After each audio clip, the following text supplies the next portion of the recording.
Welcome back to the channel, everyone, for another ESO build video. I'm Fuzzy Juggernaut. Today I'll be showing you my Magden PvP for the Markarth and the current Stonethorn patch. But first, before I get into the build, if you like this video or the content on this channel, make sure to subscribe, hit that like button, and push that notification bell to get the latest content from this channel. Now let's get into it.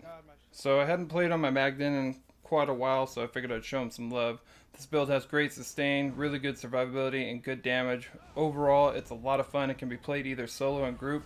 But enough talk, let's get into the build. Alright, here we are. Let's hop into the stat sheet real quick. So, these are our unbuffed stats. You can pause the video to check these all out, but pretty much sitting at little lower resistances, but those will go up when we have all of our buffs on. We have 38k Magicka with almost 2000 Magicka recovery, 28k health, and that actually goes up to 30k health. So we're sitting pretty good health wise, and Magicka and the Magicka recovery department. We got a decent amount of stamina. Our weapon damage looks low, but that'll buff up. Don't worry about that too much, because the way the build works, we're actually going to be able to burst people real quick with our combos, and our damage goes up to like 2400-2500, something like that. So then we'll go to our back bar. These are the back bar buffs. So we're sitting a little less Magicka because we have Mage Light on the front bar. We have 28k health still, same health, everything. Mostly everything's the same except for our resistances. They're going to be higher because we're running Sword and Board on the back bar. You can go Resto Staff, but I highly recommend going Sword and Board. It's a lifesaver. Plus it boosts your resistances up, and you're allowed to block. It allows you to block more damage. So completely up to you if you want to run whatever you can. Buff up real quick. So, sitting on the back bar, we're at 26,091 on both resistances, 2857 on critical, and we're at 2414 spell damage with 30% crit. Let's buff up on the front bar real quick. So these are our resistances on the front bar. We're at 22,096 on physical and spell, and then we have 2174 spell damage with 40% crit, which is pretty nice. We crit decently amount. It's not too bad, but you can actually get your spell damage even higher. If you want to put Nirnhone on here, you can. I just went with Sharpen for more penetration. It's completely up to you. I am a Nord on this build. Nord works really well. You can go with High Elf, Dark Elf, whatever race you'd like will work. I have a buddy, he's a 600, and the build works really well for him, and he's a High Elf, and he's at like 2800 health, or 2800 spell damage, so you can go that way. We have 64 points into Magicka. Running Clockwork Citrus Fillet for the food. You can run Bewitched Sugar Skulls. You have a little less regen on your Magicka, but more regen on your health. And overall, bigger stat pool to work with the resources. We are running a certain set that gives us 2 Munda Stones. So the first one I used is the Lord, which gives us max health. And the second is Atronach to give us that Magicka recovery. You can switch these out depending on what race you go with and what you use. You can use whatever you would like on the Munda Stones. You can go for more resistances and more damage. It's completely up to you how you'd like to go about it. This is just well-rounded for me and how I like to play on this guy. I like to be a little more tanky, and I wanted a little more recovery just so that I don't ever have to worry about running out of Magicka, which I don't, but it's completely up to you. Alright, let's go into the inventory for our sets. So I'm using Crown Tri-Restoration Potions. I recommend using Tri-Stat Pots, but you can use whatever you'd like. I apologize for some of my buddies in the video because they don't know I'm recording right now. So our first set's going to be Inferno Staff with the Twice-Born Star. This is a really good set. It's going to allow us to have 2 Munda Stones. It gives us max health, stamina, and Magicka, which is really nice, and this is a really underutilized set. It's one of the original old sets, but this set is actually really good used in the right situations with the right characters and races, so I like this set a lot, and I personally recommend it for this build, but you can switch stuff around how you see fit. I have a weapon damage enchantment on here with Sharpened. You can go Nirnhone to get bigger damage pool on your stat sheet, but both of them work really well, so it's completely up to you if you want to go Sharpened or Nirnhone. It's just your preference. You can run poisons or draining Magicka, stamina, whatever you'd like on here if you'd like. Then we have a Sword and Board on the back bar. sword, twice born star, Nirnhone to help with the healing, increased weapon damage enchantment. Preferably on this one you'd want shock actually on the staff. I just haven't crafted a new one because I was just throwing some old stuff together. Then we have reinforced on the shield, and I have a max stamina enchantment on here just to help with blocking on the back bar.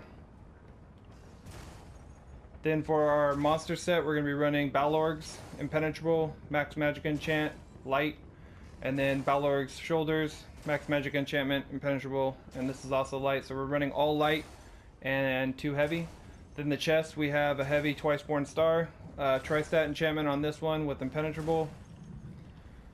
Crafty Alfiq is going to be our second set that we're going to be using of our 5-piece. This is well fitted. You don't have to make it well fitted.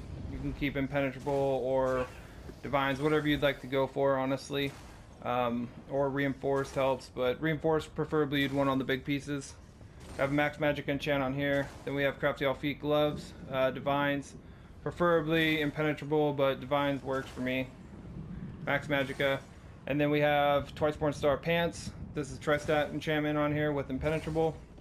These are heavy, so the chest and the pants are heavy. There's only 2 pieces of heavy. Then we have twice born star shoes, max magic enchant with impenetrable. Preferably you could go with reinforced on your big pieces like your legs, chest, and helmet, and then impenetrable on the rest of the stuff. Impen's good, but it's not that great anymore, and it's going to get debuffed even more in the next patch. So honestly, divines or like reinforced and stuff. Reinforced might be the new thing to give you more resistances. Then we have Crafty Alfiq jewelry, all of it. I have 2 spell damage enchantments on here, and then I have 1 Magicka recovery just to boost us almost to that 2k mark. You can put a spell damage on here if you'd like. I have all arcane because we're going for that max Magicka, because the more Magicka we have, the more damage we can do on a warden also. And I do a lot of my damages with my burst combos and our ultis. Also, you can switch this set out also for Necropotence if you'd like. It's completely up to you. If you want to go with Necropotence and you don't have Crafty Alfiq, by all means go with Necropotence. You'll just have to keep your bowl nudge up the whole entire time, which you always want to do anyways, but sometimes you get caught into sticky situations or you can't bar swap, or along with the CCs and all that stuff, like you're not able to switch. You'll lose it for a little bit, but either one works very well, so you can use either or. We'll go into our skills now. So on my front bar, I'm running Deep Fissure. This is not buffed up, but these hit decently hard. We have Bird of Prey. We have Inner Light. This is going to help our Magicka, increase our Magicka, and give us that Major Prophecy, which will increase our critical rating, and that puts us almost to 40%. This is going to give us our Minor Berserk, which is really nice.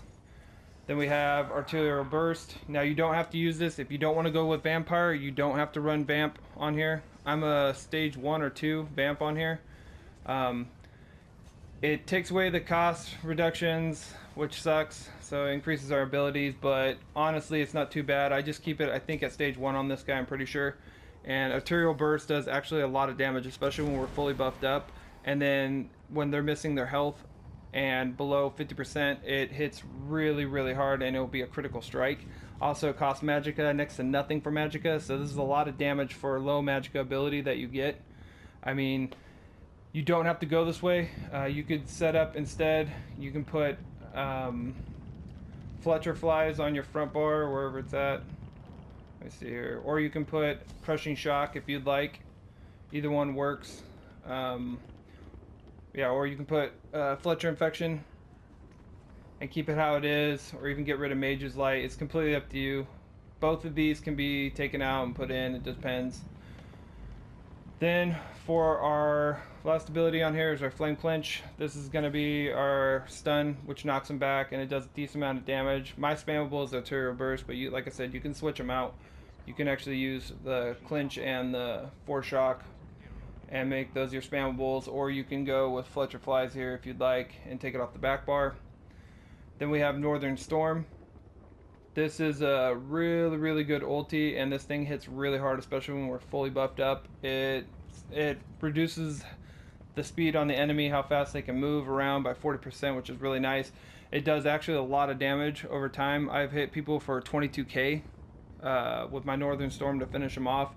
And that's how you see when I melt them in the videos when I hit this Northern Storm. And because we're on a Warden and how we have this set up, we get our ulti back really, really fast. And when you build it up to 500, you absolutely annihilate people. That stacked with the Balorgs is really disgusting. Then for our back bar, we have Arctic Blast. This is going to be our heal. It's really nice. Gives us a pretty decent heal, especially when we're buffed up, and then a heal over time also. And then it also does a little bit of damage. And if they're hit 3 times by it when people are next to you, it actually can stun them, which is also nice. So it's a really good ability. Ice Fortress is going to be our resistance ability. Gives us spell and physical resistance, and it also gives you minor protection, which is really nice, reducing our damage taken by 8% for 24 seconds. Then we have the Blue Betty. Blue Betty is also really nice. This is free. This also gives you a little bit of a heal too, so you can, it's respammable if you want. Then also it gives us our major sorcery and brutality, which we don't need the brutality, but it also gives us a lot of magicka back, and it's a good resource sustain. Then we have Fletcher Infection on the back bar. Now I use this on the back bar because I start off on my back bar when I buff up and I'm going towards people, and then I'll put the Fletcher Infection on them. This is really nasty and it does a lot of damage, and it also infects them with minor vulnerability, so it increases their damage taken by 8% that you're going to be doing, which is also really nice. Now if you don't want to run this on the back bar, like I said, and you put the stuff on the front bar, you can actually put, where is it, Shimmering Shield here instead, and use Shimmering Shield. Honestly, I have no problem with gankers for snipers with bows and poison damages and stuff. It really doesn't affect me that well, but if you're not running a Nord and you're not as tanky, you can always use that. You don't have to put Fletcher there, but it is a flex spot, so you can put whatever you'd like there. Then our next ability is Living Trellis. This is really good. This is actually going to put vines on you and an ally, so the vines heal you for like almost 2,000 health each time you take damage, which is really nice. So while you're taking damage from other people, multiple people, it's going to be healing you at the same time. We have a lot of good, decent healing abilities on here. And then the vines expire, they heal the target for additional 4,808 health, which goes up when you're fully buffed up. Then you can actually slot whatever ulti you'd like on the back bar. I use Shield Wall. This just helps me take way less damage if I'm getting overwhelmed, but honestly I hardly ever use it. Northern Storm works really well, plus you take less damage while you're in Northern Storm, and you also put out a lot of damage, and you get like 40% increased magicka or something like that, which is really nice. But on the back bar, if you want this, you can. If not, you can run, where is it? Let's see here. You can run Healing Thicket or Enchanted Forest, either one, whatever one you want. Healing Thicket's really good over time, and it's going to heal everyone, especially when you leave the area, so it's really nice. So you can put that there if you'd like. It's up to you. But I just run the Shield Wall. Completely your personal choice. So that's the skills. Now let's head into champion points. So we'll start off in the blue tree. So in the blue tree I'm running 32 into Blessed for healing. I have 34 into Elfborn, 64 into Elemental Expert, 54 into Spell Erosion, 72 into Master at Arms. I have 14 to Staff Expert, but you really don't need that in there. You can actually take this out and put this into any of these, preferably Elfborn, because I run 40% on mine. But if you're not going to run Inner Light, then you can put them into whatever else you'd like on here. You can even go into Thaumaturge for Fetcher Inflection. It's completely up to you. 66 into Ironclad, 33 into Resistance, 19 in the Light Armor Focus. You don't have to run this many in here. I just did this so that we're evenly balanced on both physical and spell resistances. Thick Skin, 34. 43 into Elemental. 43 into Hardy. 32 into Quick Recovery. Then in the green tree we're at 48 in Warlord, which really doesn't make a difference because the game's broke as hell, and half the time you can't even break out of shit even when you're using movability pots, but hey, whatever. 9 into Sprinter. I just have 1 into Siphoner and 1 into Bashing because I had extras left over. I have 64 into Arcanist, 32 into Mooncalf, 27 into Healthy. You can actually take more out of the Mooncalf if you'd like. I just block a lot, especially when I'm getting hit by multiple opponents on my Sorna board shield, so I like to have a little bit more of a stamina recovery. but you could put it into healthy. Also 27 into healthy.